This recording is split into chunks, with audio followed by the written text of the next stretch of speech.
certainly with austerity over the last 15 years, cutting back on local services and citizens' advice and things like that, it's meant that for a lot of people, the MP has become the last door that they go to and they can't get help from anyone else.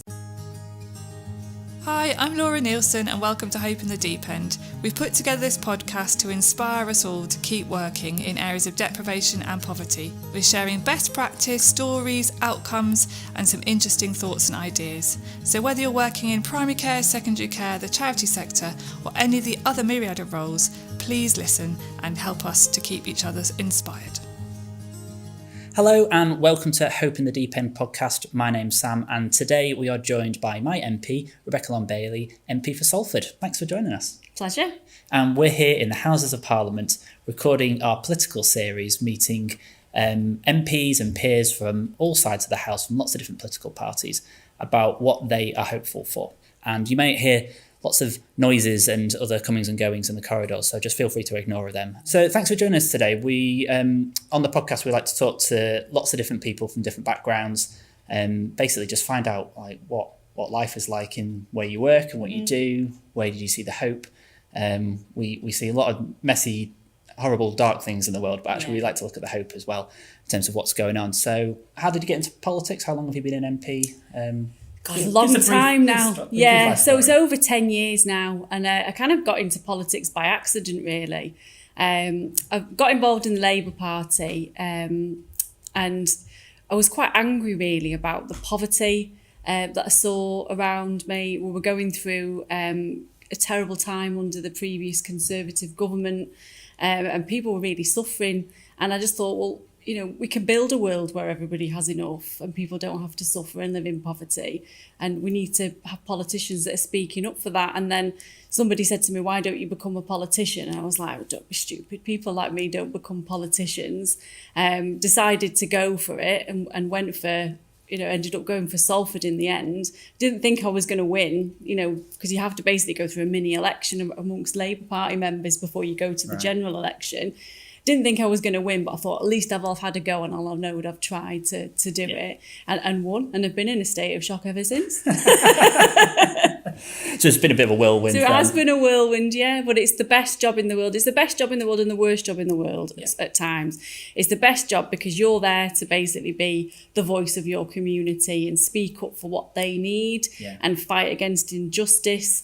But it's the worst job in the world when people come to you for help and you know what needs to change and you wish you could change it overnight yourself to give them the support that they need, but either the government at the time won't do it or there are barriers to putting that change into action. And that's when it becomes the worst job in the world because you know what you would do if you had the power. But unfortunately, you know, sometimes you're limited as an MP in you could probably feel quite helpless in that situation. Exactly. Like there's lots of things to change. You do, and that's when we start campaigning, and that's why political campaigning is so important, so that you build the pressure and a groundswell of support around an issue and hopefully then see the change that you need to help your constituents. And if you're representing your constituents and you're, as a Labour MP, you've been elected on their manifesto, how do you balance when constituents might have ideas that you don't agree with? We've all got lots of different thoughts and ideas and policies, and Salford is very diverse as well, and lots of different kind of brilliant, wonderful people there. But there'll be people there that will have ideas who are your constituents, and you're meant to represent them. But how do you do it when you might not agree with what they say? You just have to be honest. I mean, people know. I mean, pretty sure most people in Salford know where I stand on most issues. And sometimes that even differs from where my own party is on certain issues. I'm quite kind of forthright in saying this is what I believe. But I tend to try and listen to what my constituents tell me because I'm a politician. I don't have all of the answers all of the time. So you've got to listen to the arguments that are being put to you. And sometimes it will help to change my mind and shape my views when constituents come to me. But other times they might say something that's fundamentally against something that I believe in. And I'm just honest and I just say, well, look, I don't agree with that. I understand why you do. Let's see how I can help you, around this. Are there other ways that I can try and provide the support that's needed? Yeah, it must be really tricky to try and balance that as well. And there's so many people in your constituency. There's I don't know what the population is, but in terms of who you represent, like there's your office must be inundated with. Yeah. I mean, we get a huge range of issues. I mean, and a lot of it's, I think, certainly with austerity over the last 15 years, cutting back on local services and citizens' advice and things like that, it's meant that for a lot of people, the MP has become the last door that they go to and they can't get help from anyone else. So we get everything from people about to be made homeless, people with debt issues, and some quite complex, difficult situations that people are dealing with that you have to try and help them navigate. Immigration is a huge issue for people who are really struggling. And yeah, I mean, no day's ever the same in our office. And you just try and either signpost people to the help that they can get in Salford. And if you know they can't get the help in Salford, that's when we go to the government and we make the case on behalf of our constituents there. What's been like your most proudest day as an MP? Is there like a campaign or a day that you really... So it's a bit of a story, this one. So there was a thing called the 2-child cap on universal credit. And it was brought in by the previous Tory government. And it basically meant that universal credit, which is like it's a benefit that people receive who are struggling, either, they're out of work or they're not making enough to make ends meet. And it was limited to only 2 children in a family. So it meant if you had a bigger family, had 3 children, 4 children, 5 children, if you fell on hard times, you lost your job, your partner died, for example, you wouldn't get the extra support if you had more than 2 children. And that was immoral, in my view. It's not a child's fault, in terms of what situation they're born into. It's not even a parent's fault if they lose their job and they're struggling. The whole social security system is meant to be there to lift people up when they fall and get them back on their feet.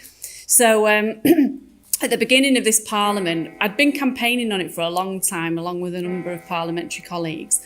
And at the beginning of the parliament, I was upset that Labour hadn't put it into their list of, policy priorities in the King's speech. So I thought, as a Labour Party, that's what we stand for. We lift people out of poverty, and that's what we should be doing. And there was an amendment to the King's speech that was put down by another party, which basically added, and will scrap the 2-child cap on universal credit. I voted for it. I've made my case to the government beforehand, said, you've got to do this. I don't know why you're not doing it. There was a big kind of campaign beforehand and they weren't shifting on it. Eventually decided to vote against my own government. We were all being told to vote against the amendment. And I said, well, I can't vote against it because it's something that I fundamentally believe in. And it was quite soon into the new government as well. This was within the first couple of weeks. Exactly. It was in the first few weeks. And I was like, that this is what I believe in. And that I've been talking about this for a long time. I can't, hand on heart, go back to Salford and say, I voted against it because I don't believe in that. So I've got to vote for this amendment, and I hope that you change your mind, because that's what I want you to do. I want us to be in the right place on this. And obviously I was warned, if you do this, you're going to be suspended from the Labour Party. So that meant basically, I could have lost my job forever. That was it. And I thought, well, I've got to do what I think is the right thing to do, because that's what I'm here for. I'm not here to keep my job. I'm here to stand up for my constituents. So I did, and I got suspended for 6 months. And eventually, anyway, a year later, the party agreed to scrap the 2-child cap on universal credit. So in the last few weeks, after the big campaign that we all kind of were part of, and there was a huge number of charitable organisations and faith organisations that were involved in this campaign too, we eventually saw the government remove the 2-child cap on universal credit. And you were like, I've been saying this for years. I know. Well, here we are. Exactly. But I was so pleased that we got to that point. And I don't think we would have got to that point without the campaigning and the pressure and the relentless, talking about it and pushing it all of the time. And do you think that's just the outcome of politics happening for the original amendment, because it was an opposition party that put it forward, and because it wasn't the government's idea, then they had to vote it down? Yeah, it's a sad fact of modern politics, really, that sometimes for change to happen, it doesn't normally happen because one politician decides it's a good idea. It happens because people campaign and they come together and they try to push for that change. And I think that's what happened here. It was a huge campaign with a lot of support and a lot of parliamentary colleagues pushing on it as well. Excellent. Well, you must be really proud of that. It was a really good day. Obviously, we need to go further now. That was just the start. That's just the start. How do you balance home life? So, you've got your Westminster days, and then you've got your constituency days, which are silly hours in themselves, and then there's being a mum and a friend and an auntie and everything like. It's hard. You just have to juggle it. I mean, I'm usually down here for half the week. And then as soon as I go back in Salford, it's easier to manage because obviously you can manage your diary and the constituency. And I enjoy being in Salford and going out and meeting organisations and people. So I don't even see that as a job really. I do that, I love doing it. And people in Salford are amazing. So it's kind of part of my social life.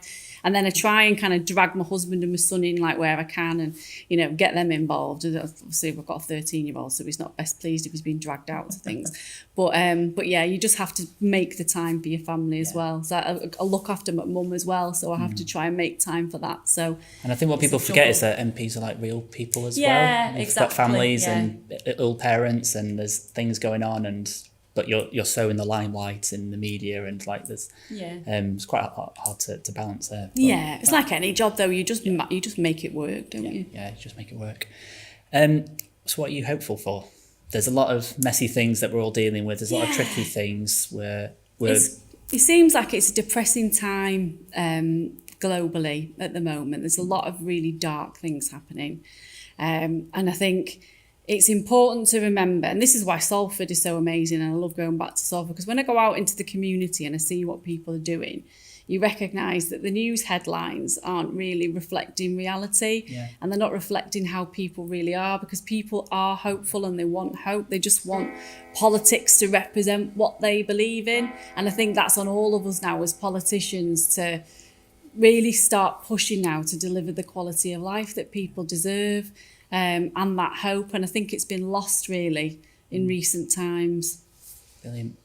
Rebecca Bailey, thank you so much for joining us. Pleasure. And we'll see you around soon. Thank you. Excellent. Amazing.